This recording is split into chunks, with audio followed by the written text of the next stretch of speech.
6 o'clock news with Sinangus O'Reilly.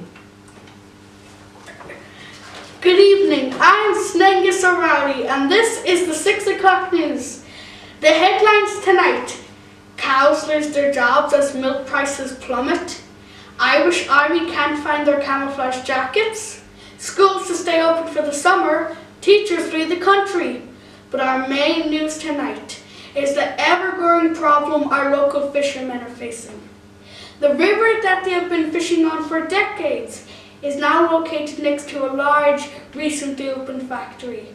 The river is now heavily polluted. Coincidence? I think not. We go to our on-the-spot reporter, Martin O'Riordan-Flaherty, with an update. Good evening, Snangus. Good evening, Marty. Good evening, Snangus. Good evening, Marty. Good evening, Snangus. Marty, have you a news story for me? Oh yes, sorry, yes I do. Thank you, Snangus. As you can see, I'm standing on the banks of a river, but not just any old river. This river is, I'm sad to say, polluted. Now you can see behind me, there's a large factory with pipes running out into the environment, spewing out effluent on a daily basis, causing much harm to the local marine environment.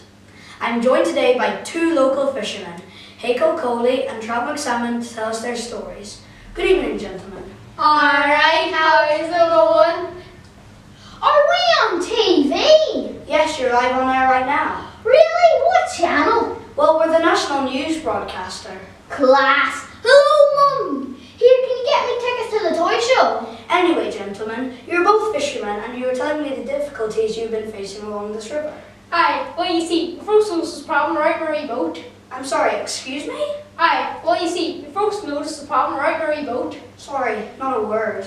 He says that we first noticed the problem when we were out on our wee boat. Oh, I see. Right. Aye, and all wee fishies were floating indeed. And all the wee fishies were floating and deed. Indeed. Aye, dead. Aye, deed. Not living anymore. Oh, dead, right. And what do you think is the cause of that? Well, now sir, you don't have to be a smart news reporter to know all wee fishies are dying because of that factory. He says that you don't need to be a smart news reporter to know that the wee fishies are dying because of that factory. Indeed. So is this just industrial waste, or would there be any domestic or agricultural pollution involved also?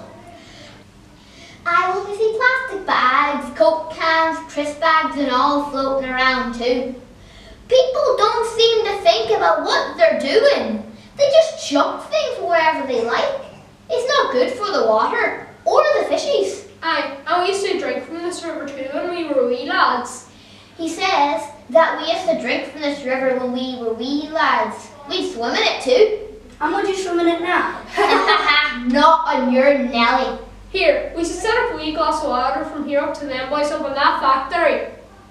He reckons we should send up a glass of water from the river here for the owners of the factory to drink with their lunches. Well, hopefully they'll see this broadcast and rethink their waste disposal strategies in the future. In the meantime, it's back to you in the studio. This is Marty O'Riordan-Flaherty with two very annoyed fishermen. Good luck.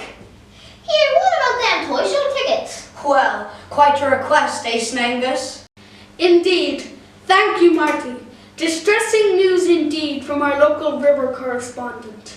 Remember, it is up to all of us to ensure that the pollution of our rivers and streams does not happen. We need water to live, but if we continue to pollute it, fish and other marine life will continue to die, and the future will look very bleak indeed. We'll be right back to you after these messages.